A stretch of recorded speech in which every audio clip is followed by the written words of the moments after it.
Really, you are so insensitive and clueless. Can you hurry up and proceed with the divorce with Thomas? My in-laws always hurl abuse at me and make demands. And recently, the word divorce has started to come up frequently. Paula, you said something terrible and it made my mom cry.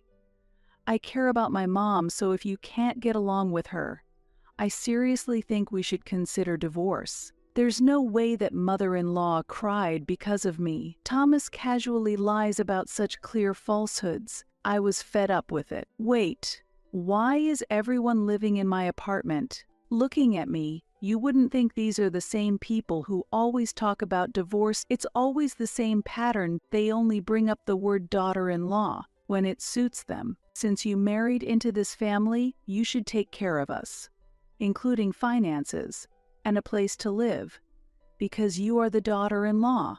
I calmly responded to my mother-in-law's rude remarks. What?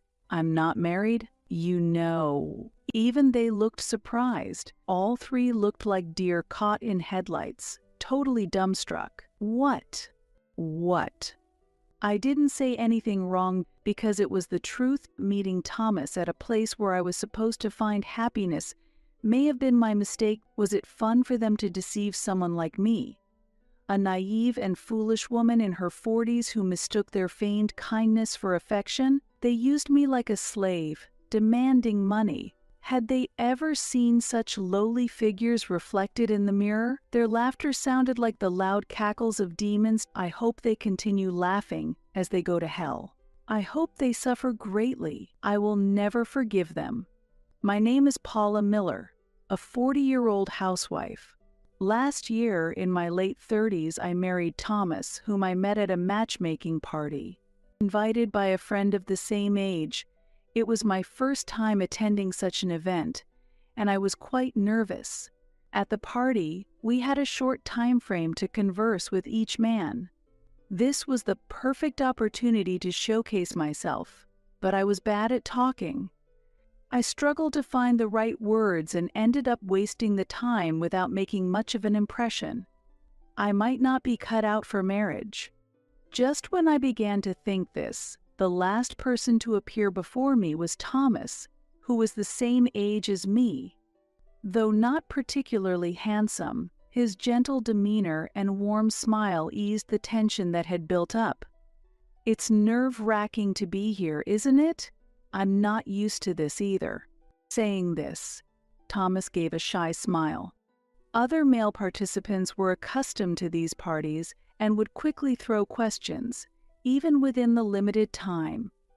I couldn't handle this well, and many men left sighing, moving on to the next woman. However, Thomas didn't bombard me with questions and listened attentively to my awkward words. I told him that I was homeschooled with few chances to interact with men and that my mother had raised me alone, expressing my desire to marry soon to reassure her. He listened to my story with a smile and nodded. For the first time at the very end, I felt comfortable. However, Thomas was popular, and during the free time, he was constantly surrounded by other female participants. There were many women here wanting to marry. I might miss my chance while I hesitate. Just as I gathered the courage to speak to Thomas, the bell rang to signal the end of free time. It's over. I didn't do anything. In the venue, those who became a couple received applause from everyone. As we were about to leave the venue, and while I was being comforted by the friend I attended the party with, an announcement came. Thomas and Paula Miller, you are a couple. Congratulations. Thinking it was my last chance, I had written Thomas's name under. The man I was interested in. Surprisingly, Thomas had also written my name. Encouraged by my friend, who was even happier than I was, I headed to the stage. I want to spend more time with you, Thomas said, and I nodded vigorously. As applause filled the venue, we were officially established as a couple. Being considerate of the situation, my friend left first, and Thomas and I continued our conversation at a family restaurant. I also want to reassure my parents. Actually, I was also homeschooled, so I'm not sure how to interact with women. That's why, when I thought how similar we are, I became interested in you," Thomas said shyly. I grew even fonder of him as he spoke. Later, we talked about our favorite music and the activities we were involved in during our student days. Surprisingly, Thomas participated in theater in his high school days. I used to gather with friends who aspired to be actors, and we would film short dramas on our smartphones. Embarrassingly enough, I once had such dreams too. Thomas smiled shyly as he spoke. That was how Thomas and I met. From there, our relationship began. Since we met at a matchmaking party, our relationship progressed with marriage in mind. Soon after we started dating, I had the chance to meet Thomas's parents. Both were like Thomas, greeting me with kind and gentle smiles. I thought they might expect me to become a housewife once married, but neither Thomas nor his parents criticized the idea of me continuing to work. My mother lived far away, and I couldn't visit her often, but his parents were gracious and warmly told me not to worry about it. I learned that his parents had also pursued theater and had met in a drama troupe. Understanding that Thomas's aspiration to become an actor was influenced by them made sense. Looking back, I should have realized it then. I was completely oblivious to the fact that everything was just an act, and I proceeded to marry Thomas. That was the beginning of hell for me. I never had a father, and my mother worked tirelessly to raise me alone. Perhaps because of that, I strongly desired a warm family environment. After marrying Thomas, we rented a 2-bedroom apartment as our new home. Soon after moving in, my in-laws started to visit often, and we spent many enjoyable times together. As far as I can remember, it might have been the first time I ever felt the warmth of a family atmosphere. Not long after, when we visited Thomas's relatives to greet them, they seemed very surprised that he had gotten married. "You know I'm not good with women, right?" My relatives were worried about that too. Thomas said this when he returned home. My relatives, too, must have wished for my mother to find peace of mind as soon as possible. Thinking about it, I felt truly fortunate to have met Thomas and married him. When I called my mother to tell her we had submitted our marriage registration, I could hear her crying tears of joy on the other end of the phone, and I felt relieved that I could finally repay her kindness. Paula, thank you so much for marrying Thomas. From now on, we are family, so please treat us like your own parents. My mother-in-law said this kindly, and I felt like I was about to cry. With a kind husband and in-laws, and the ability to reassure my mother, I felt a deep sense of happiness. However, that happiness did not last long. About 3 months after officially marrying Thomas, when I returned from work, my in-laws were sitting on the sofa in the living room. I thought, that's unusual because my in-laws, who had been frequent visitors in the beginning, had been coming less and less recently. Thomas had not yet returned home, and they seemed to have been waiting for me, staring at me as I entered. "Hey, you're late. We're tired of waiting." When my father-in-law said this, I had a bad feeling. It was a slightly aggressive tone that had never been directed at me before. Really, coming home this late even though you're a wife, what a luxury. Have we spoiled you so much that you've become arrogant? I couldn't hide my surprise at these words. They were completely different from the kind words my mother-in-law had previously spoken. Moreover, it was just past 5 p.m., so it wasn't even that late. I couldn't understand why she would say such a thing. What are you dawdling for? Come here right now. We have something important to discuss.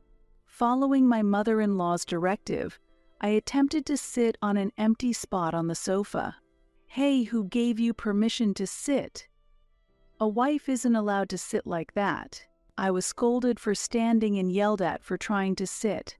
I was utterly confused. In front of a bewildered me, my mother-in-law pointed to a piece of paper on the table and said, "For now, could you sign this?"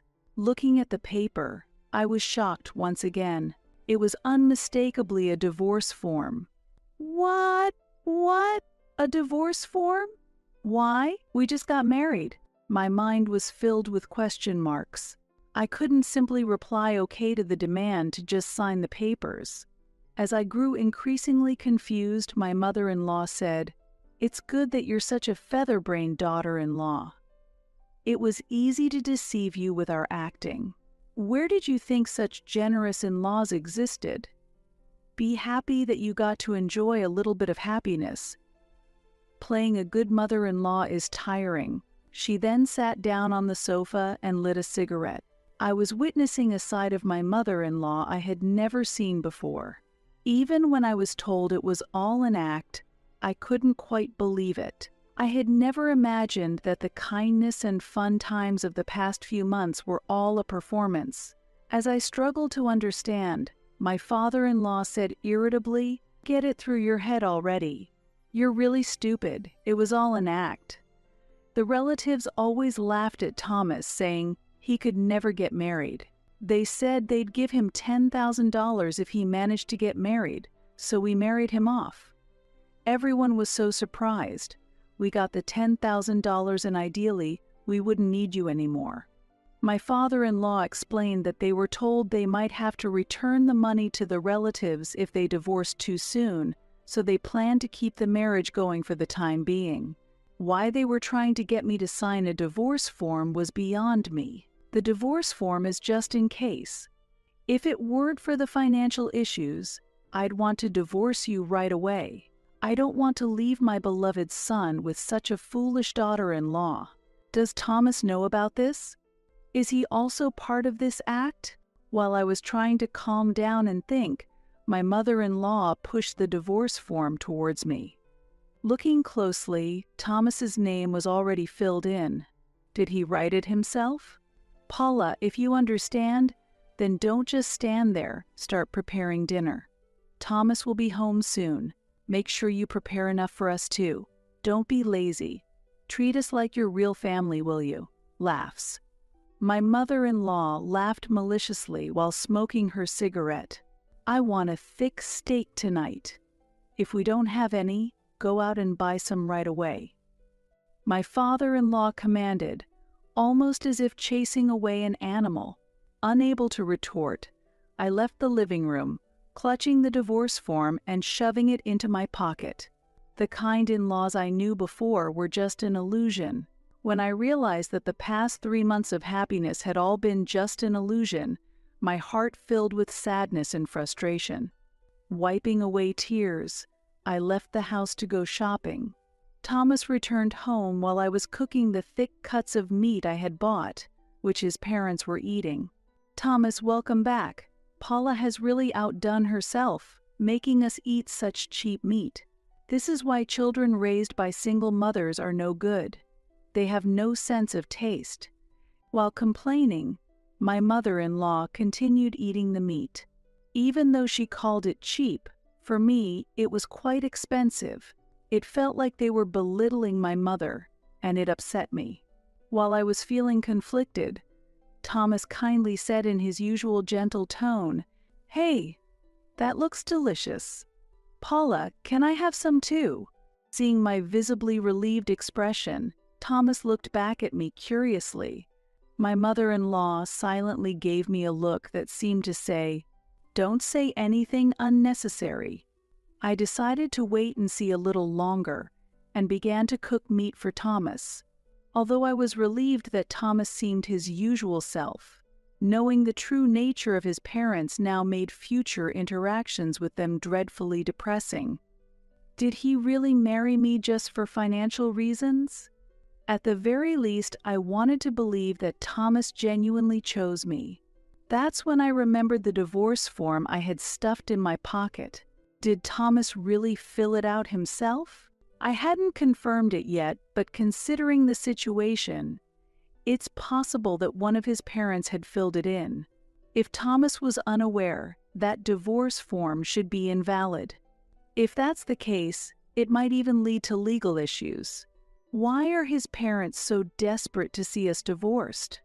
I understand that it might be hard for them to let go of their son, but Thomas is no longer a child. There will come a time when he must leave his parents' home, and if we continue to live together, we might eventually have children. When that time comes, perhaps his parents will change their minds.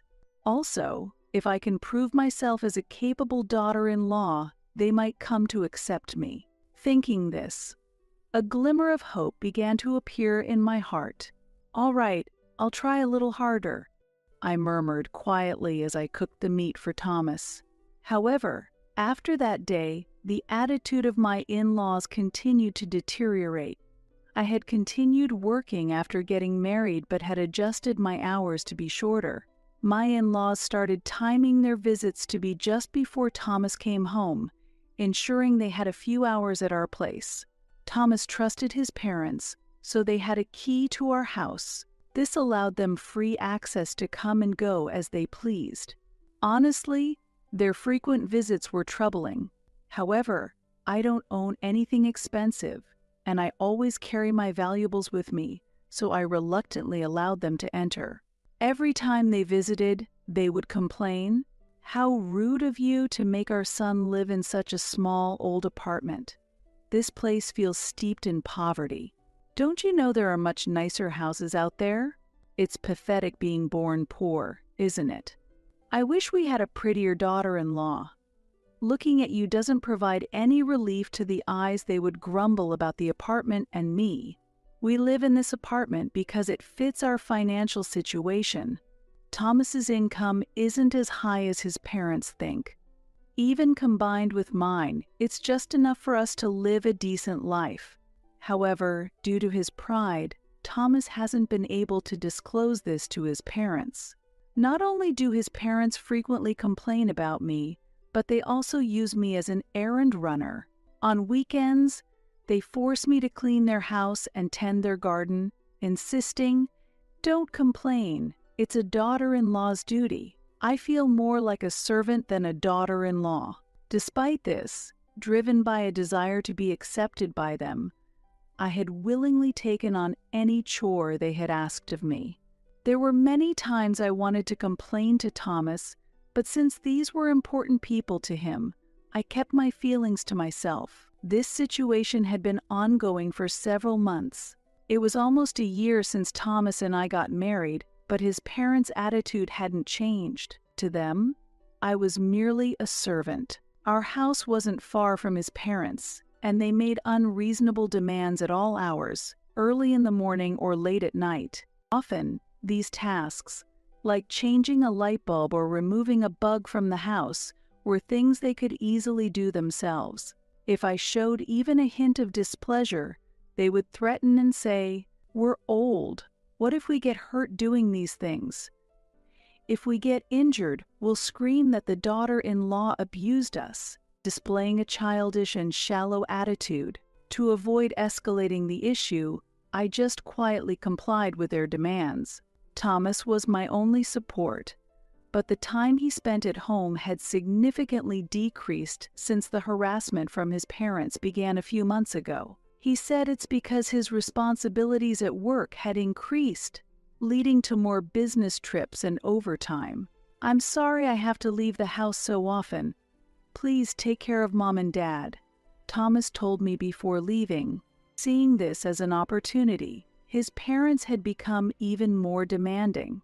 Lately, they also started to ask for money more frequently. Both of his parents took early retirement and were now unemployed. Perhaps their boredom was the reason for this? However, the fact that his parents were unemployed and me giving them money were separate issues. Since they retired early, they should have received a retirement payout, and they should be receiving a pension. Additionally, they received money from relatives when we got married. Despite that, I had given them money several times, saying just this time. Having been single for a long time, I managed to save a considerable amount, which was more than most women my age. I saved this money for future expenses. Deciding to give money to my in-laws from our living expenses was not something I could decide alone. I told Thomas that we need to discuss it if we are to give them money regularly. However, my mother-in-law objected. "Why do you need to consult Thomas? Just give us the money you earned. Your money belongs to us. Hand it over without complaining." And she tried to forcibly take my wallet. Shocked and frightened by this unreasonable behavior, I decided to talk to Thomas about the situation. That day, Thomas said he had to work overtime and didn't get home until after 1 a.m. I wondered if there really was a workplace that required such late hours. Though I had my doubts, opportunities to talk with the busy Thomas were rare. It was late at night, but since I finally had a chance to talk, I opened up about the financial demands from his parents. "I'd like to help if we could afford it, but it's tough right now, isn't it? Could you maybe talk to your mom about it?" I suggested. Unexpectedly, Thomas immediately responded, "What? Why not just give them the money? Just give them all of your income. What's there to worry about?" His reply was as if my concerns were unreasonable, almost as if it was obvious to do so. He said it kindly, but I couldn't understand the meaning. If I give my whole salary to your parents, what will happen to us? We need to pay rent and utility bills, right?" I explained the obvious to him. As far as I know, Thomas's salary was much lower than mine, even with my reduced hours. Living on his income alone would be very difficult. Thomas looked slightly displeased and said to me, "I know about the utility bills. If we run short on living expenses, just take a loan from a consumer finance company. Of course, it should be in your name since we're giving your salary to my parents. You should take responsibility for it. Make sure the debt is in your name. It's got nothing to do with me." His words seemed logical on the surface, but were actually incomprehensible. Did Thomas really think that way? I couldn't feel the kindness I knew from him in his words last night. Eventually, Thomas yawned deeply and said, "I have to get up early tomorrow, so I'm going to bed now." And he went to bed. I spent the whole night on the sofa in the living room, unable to sleep. The next morning, I left the house before Thomas woke up. Since I had some time before work, I decided to spend it at a nearby cafe. I had prepared a simple breakfast for Thomas, so there shouldn't be any problem for him to eat. Honestly, I didn't want to see his face. I couldn't believe the words he had said last night.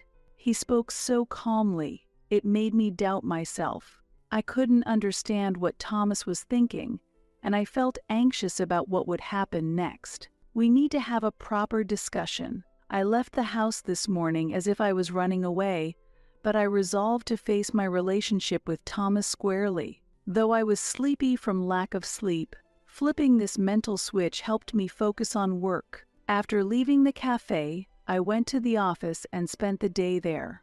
I managed to finish my work and thought about what to say in the upcoming discussion with Thomas as I hurried home.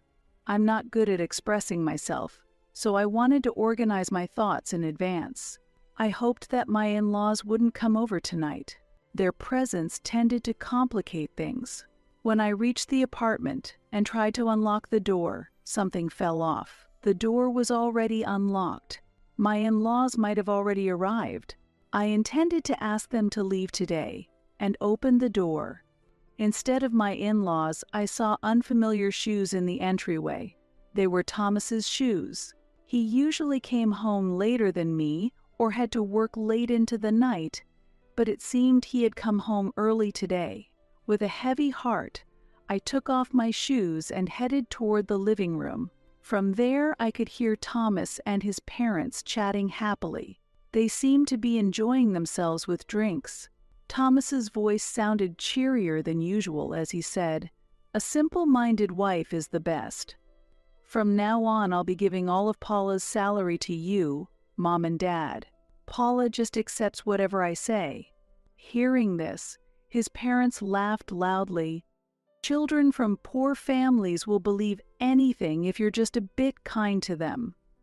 She still thinks you are a kind husband, which is funny. You're the best at acting." I stood frozen, overwhelmed by despair. Everything went dark before my eyes, and I staggered but managed to steady myself. Indeed, the kind Thomas I thought I knew was also an illusion. It was tough finding a suitable woman at the matchmaking party. I wanted someone quiet, not used to men, and obedient. Even though I would get money from the relatives, I didn't want to marry an ugly woman. Hearing this, I wanted to block my ears, unable to bear the words I was hearing. Now that a year has passed since our marriage, no one will complain if you get divorced soon. Where's the divorce form you wrote before? Well, if it's not here, you can just write it again. Next time, pick a woman with a decent face. That poor face made even the food taste bad," said his father, and Thomas and his mother burst into laughter again. If only she had been wealthy, at least someone who wouldn't live in such a cheap apartment. My heart pounded violently. My mind went blank, and tears flowed uncontrollably. The divorce form that my mother-in-law had once thrust at me had indeed been written by Thomas. I had believed that marriage would bring me happiness, yet why did I have to suffer like this? From the beginning, his parents never intended to accept me as family. Thomas was the same. He might have been ridiculed by his relatives, but he married me for prestige and money. There were times I felt happy and thought I had a warm family, but all of that was just an act, an illusion. Since her mother is a single mom and poor, she won't easily agree if I bring up divorce. If that happens, we'll just say Paula was bullying you, Mom and Dad, and get divorced, blaming it on her, and claiming the property settlement. Make sure you put on a great act then, Thomas said, chuckling. Responding as if on cue, his mother said, "Leave the acting to me." Playing a mother-in-law exhausted from being bullied? Easy as pie. As she laughed heartily, I felt as though all emotion was draining from my heart. Beyond the door were devils disguised as family. I felt nothing for these devils. I just wished that they would go to hell. Without entering the living room, I left the house. I decided to spend the night at a friend's place, someone I had gone to the matchmaking party with before. My friend welcomed me warmly, a stark contrast to the demonic nature of my mother-in-law.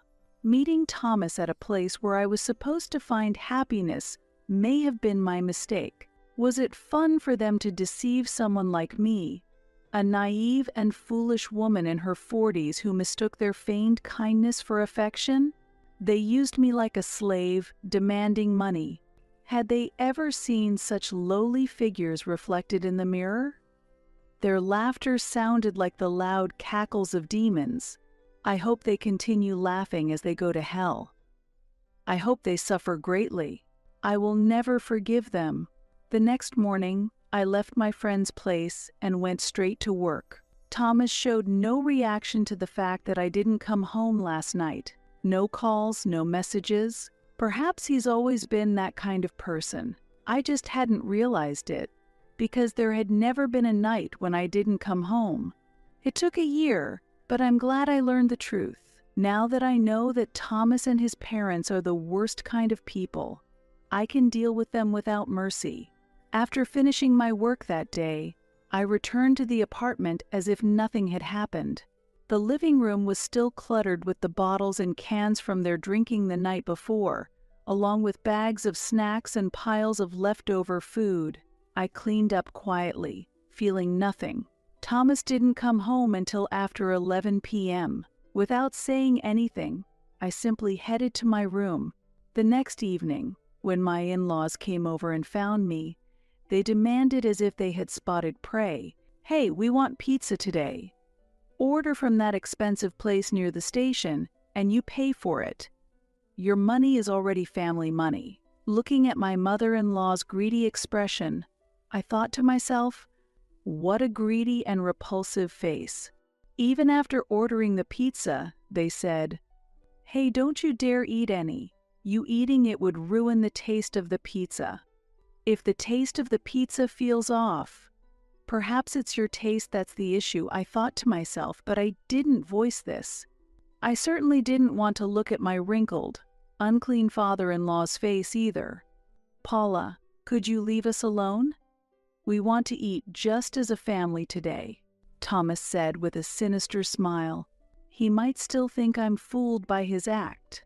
Unfortunately for him, I knew everything. It felt like continuing to participate in a prank after the secret was out. Moreover, it was clear they were excluding me by saying just the family. I returned to my room without a word. A month had passed since then. Thomas continued to come home late last month, and his parents kept up their verbal abuse, unchanged. Recently, the word divorce started coming up frequently from them. Really, you are so insensitive and clueless. Can you hurry up and proceed with the divorce from Thomas? It seemed Thomas was about to put into action the daughter-in-law bullying the in-laws plan he had talked about before. Paula, you said something terrible, and it made my mom cry. I care about my mom, so if you can't get along with her, I seriously think we should consider divorcing. There's no way that mother-in-law cried because of me. Thomas casually lied about such clear falsehoods. I was fed up with it. It seemed that Thomas and his parents were also spreading rumors of daughter-in-law bullying the in-laws around the neighborhood. Such a despicable family. They would do well to use that energy for something more constructive. With the situation potentially affecting the neighbors, I looked up and saw that the moon had risen. Tonight the moon was unusually red, often considered an ominous sign. Perhaps it was the perfect night to banish demons. That night, Thomas and his parents were enjoying drinks in the living room. I decided to interrupt boldly. What do you want? We're enjoying family time right now. Don't disturb us. My father-in-law tried to brush me off, but I fixed him with a stern look. He flinched for a moment, which I did not miss. Excuse the interruption. I just wanted to let you know that I'll be moving out tomorrow. The moment I mentioned moving out, the expressions on all three of their faces changed dramatically. My mother-in-law mocked. So you finally decided to leave, huh? I bet you can't afford anything better, though. Where are you going? To a cardboard box. Thomas and my father-in-law laughed, and even my mother-in-law chuckled. I couldn't understand what they found so amusing and just watched them laugh. After a pause, with tears welling up, my mother-in-law asked again, "So what kind of shabby apartment are you moving to?" I answered calmly, "Actually, it's a new apartment in front of the station. It's a 4-bedroom, much bigger than here." Thomas and his parents couldn't hide their surprise at my response. "Really? An apartment near the station? But those are expensive to buy." Thomas looked at me, puzzled. "I've been saving to buy a home since before I was married. I decided to use that money now," I said brightly. Thomas began to mutter to himself, seemingly in thought. "Is that so? Okay, got it. Ashem, 4-bedroom. Having delivered my news to them, I couldn't wait to leave this house." Despite their initial disbelief and mocking, revealing my independence and ability to move on without them likely altered their perception. I felt a mix of relief and vindication knowing I was leaving this toxic environment behind. Now, I look forward to starting anew in a place of my own, free from deceit and manipulation. I had very few belongings, so I could move out immediately. As I was about to stand up, Thomas suddenly raised his voice. "Paula, I understand how you feel now. Okay, I've decided. From tomorrow on, we as a family will live together." He looked at me triumphantly for some reason. I had somehow anticipated that he would suggest this. Pretending to be oblivious, I responded to Thomas. "So, you and your parents will live together in this apartment. That's a good idea. Your parents seem to like it here, and they've always wanted to stay. At my words, Thomas frowned and objected. What? No way we're going to live in this old apartment. We're moving to the new 4-bedroom apartment near the station too. Hearing this, his parents expressed their excitement and joy. That's wonderful. A brand new apartment. We should start preparing to move right away. Let poor Paula stay in this old apartment. The new 4-bedroom apartment will be just for us. Since it's your house, make sure you pay the rent. Thomas and his parents ignored me and excitedly discussed their plans. Truly greedy and shabby people. No, they were downright demonic. I asked calmly while maintaining my composure. Wait, why would all of you live in my apartment? Caught off guard by my calmness, they paused for a moment. Why? You're my wife, aren't you? It's only natural for us to live in the new apartment you got. I sighed deeply. To think that these were the same people who had always talked about divorce. It's always the same pattern. They only bring up the word daughter-in-law when it suits them. Since you married into this family, you should take care of us, including finances, and a place to live. Because you are the daughter-in-law. I responded calmly to my mother-in-law's rude remarks. What? I'm not married, though. All three of them displayed expressions of surprise when I made my declaration. All three looked like deer caught in headlights, totally dumbstruck. What? What? I didn't say anything wrong. What I said was the truth. As I mentioned, I am currently single. I am no longer Thomas's wife or anything of the sort. Therefore, I no longer need or am obligated to live with you all. I clearly stated my position to the three stunned devils. They deceive people with their insensitive acts and even threaten my peaceful life. People like them are better suited for a house made of cardboard. What are you saying? I won't accept divorce. We're going to live in the 4-bedroom apartment. Their refusal to accept the divorce was solely to live in the new apartment, showing how narrow-minded they were. It's embarrassing to think that such a person was my husband for a year. I received the divorce form that you wrote from your mother quite a while ago. I signed and submitted it. It seems you and your parents also wanted the divorce, so I just proceeded with it. The divorce is already finalized, so please rest assured. Upon hearing this, Thomas directed an angry glare at his mother. In response, his mother also became furious. What? You wanted the divorce too? It was all part of the plan to get money from the relatives by acting. You even prepared a script. While shouting these words in anger, Thomas inadvertently revealed more about the family's act. It was you who accidentally spilled that it was all an act, wasn't it? You should have just played the kind mother-in-law until the end. That's why you didn't make it as actors. Suddenly caught in the conversation, my father-in-law joined in. I quit acting for your sake. We prioritized family because you were born. You don't understand that, you foolish son. As this heated exchange continued, I decided to interrupt their argument. Excuse me for interrupting while you're all so engaged, but I have a bit of news. I happened to stop by the relative's place we visited before, since I was in the area for work recently. At the time, the relative's reaction was very striking. They were shocked that Thomas was getting married. When I casually asked about it during my visit, I received a surprising answer. Thomas getting married? I couldn't imagine that. Paula, did you know that Thomas has never held a proper job? Oh, you didn't know?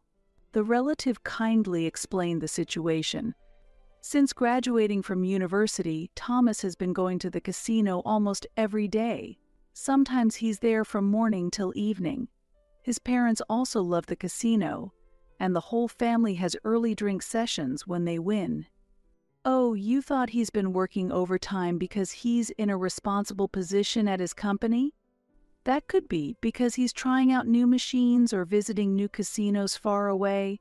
It's terrible. Can't imagine that such a person could be married. Hearing this, all the contradictions were resolved. There were times I returned home to find the three of them drinking together, which must have been them celebrating their winnings. My in-laws were siphoning off my income to fund their casino habits. I had always thought that Thomas was in a low-paying job. This was because I only received a small contribution of about $500 per month from him for living expenses, and I covered most of our expenses with my salary. Considering his pride, I had never said anything, but it turns out there was no pride to consider. He was just addicted to gambling.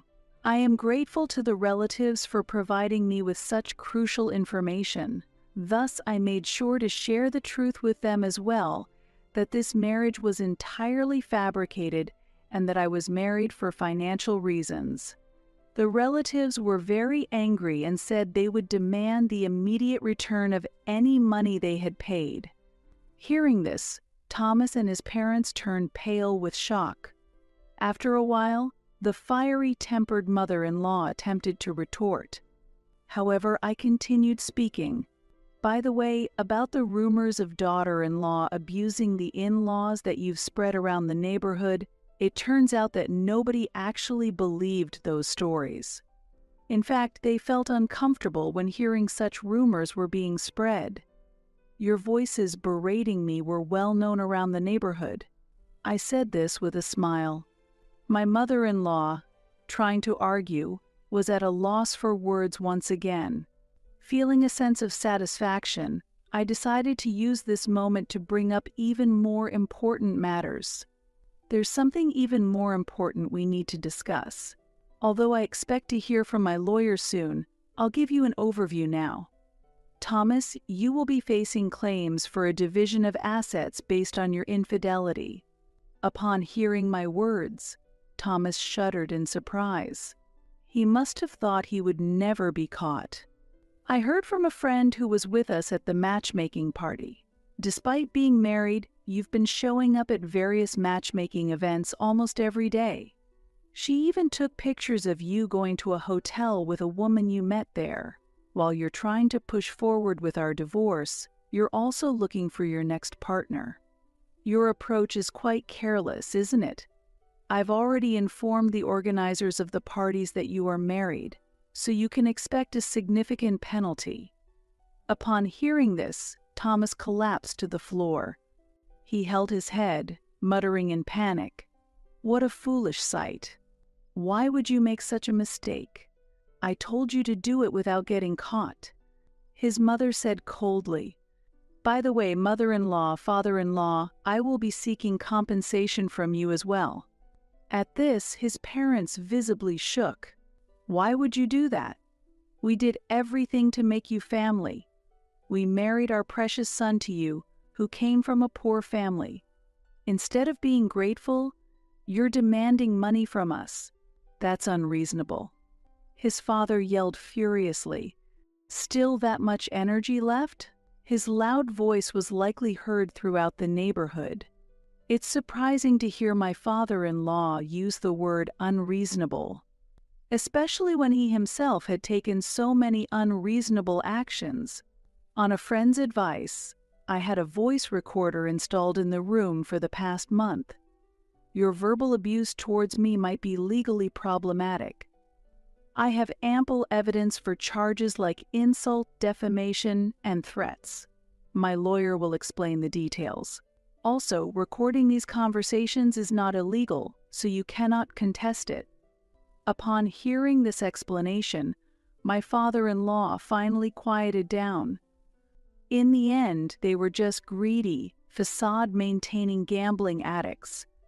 It seems they've run out of vocabulary to argue against me.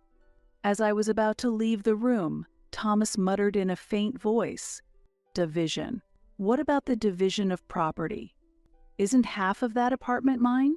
It's mine, right?" This was Thomas's last attempt. It's commendable that he thought of the term division of property. Unfortunately, I bought that apartment with the savings I had before when I was still single. Plus, I didn't buy it with our life together in mind. So it doesn't qualify for division of assets. You should give up." Thomas seemed to revive momentarily, but then fell silent again. Both my father and mother-in-law slumped down on the sofa, crestfallen. I am grateful for the brief time we spent as a warm family. That's why the shock was so great when I found out everything was a lie. Also, about the poor single mother you keep mentioning, would you mind correcting that? After the divorce, my mother worked hard and climbed up to become the president of a company. She's still busy and seems very happy, and she is my pride. I plan to live with her in the new apartment. With this, I severed ties with this family. From now on, I intend to thoroughly enjoy the time with my beloved mother, which I couldn't fully experience in my childhood. The room had become completely dark, probably because the light bulb had burned out. Well, it doesn't matter anymore. The contract for this apartment will probably be terminated, and the rest I leave to Thomas. He's an adult, after all. Without any sentimentality, I left the three of them in the apartment and walked away. I headed straight to the new apartment where my new life would begin. Indeed, the higher floors are the best. The breeze feels so nice. I watched my mother happily playing on the balcony in the morning as I grounded coffee beans. Both me and my mother like our new apartment. It's comfortable and we feel at home. There's a concierge at the entrance, and the security is excellent, which reassures us. I was a bit worried that my former in-laws might suddenly appear, but it seems they didn't have the courage to step foot here. According to a friend, Thomas has been banned from almost all the matchmaking parties in this area. It's unfortunate for him, but I had hoped for more severe penalties. In the end, it looks like they have started living together in that old apartment. The house where his parents used to live was evicted due to rent arrears. The apartment was in my name, but I explained the situation to the landlord and had it changed to Thomas' name. They couldn't rent another property with Toma, being unemployed and without an income, but they avoided homelessness thanks to the landlord's kindness. Rumor has it that Thomas and his parents have started working. Thomas, in particular, because he lacks specific skills, is doing simple manual labor. Of course, their income is modest. Currently, through my lawyer, I am demanding compensation from them. It hasn't been long since the claim was made, and whether they will pay properly in the future is uncertain. There may also be times when they succumb to the temptation of the casino. However, I intend to ensure they continue to fulfill their responsibilities. Meanwhile, my mother continued to enjoy the fresh breeze on the balcony. "Mom, the coffee is ready. You said you had a meeting this morning, right?" As I placed her mug on the table and told her this, she looked at me with a pleased smile. "Haha. It's truly wonderful to be with family." I felt the same way. After taking a sip of her coffee, my mother said with a gentle smile, "It's very